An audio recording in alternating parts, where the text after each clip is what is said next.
தீபாவளினா பளிச்சுன்னு ஞாபகத்துக்கு வர்றது பட்டு, பட்டாசு, பலகாரம். பலகாரம்னா ஞாபகத்துக்கு வர்றது மந்த்ரா கடலை எண்ணெய். அபார ருசி, ஆரோக்கியமான உடல் நலம். தீபாவளி அன்னைக்கு மட்டும் இல்ல, என்னைக்குமே கிச்சன்ல இருக்க வேண்டியது மந்த்ரா கடலை எண்ணெய் தான்.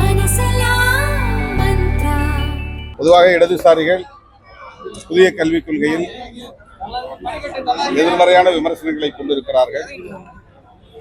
கேரள மாநில அரசு அதனை முழுமையாக விமர்சனங்களுக்கு அப்பாற்பட்டு ஏற்றுக்கொண்டிருப்பது அதிர்ச்சி அளிக்கிறது.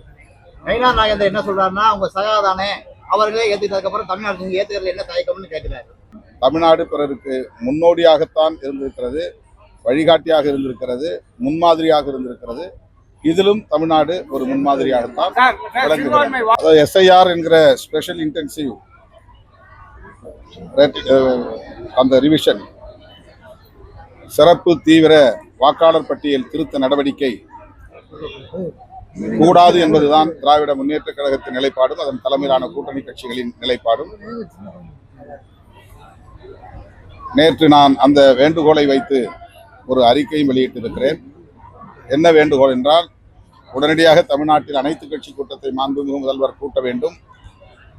அதிமுக, திமுக தலைமையிலான அனைத்து கூட்டணி கட்சிகளும் ஓரணியில் திரண்டு நின்று இந்த எஸ்ஐஆர் என்கிற நடவடிக்கையை தடுத்து நிறுத்த வேண்டும்.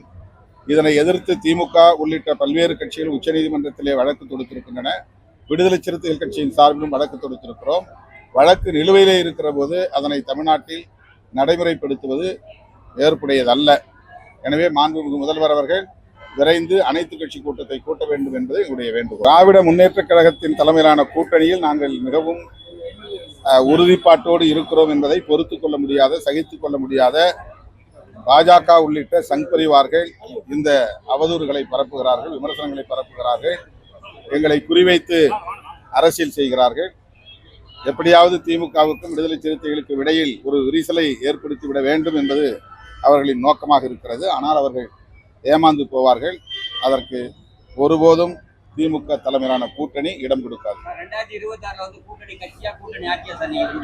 அது தேர்தல் முடிவுக்கு பின்னர். பாஜக இன்னும் கூட்டணியை அமைக்கவில்லை, போராடி கொண்டிருக்கிறது.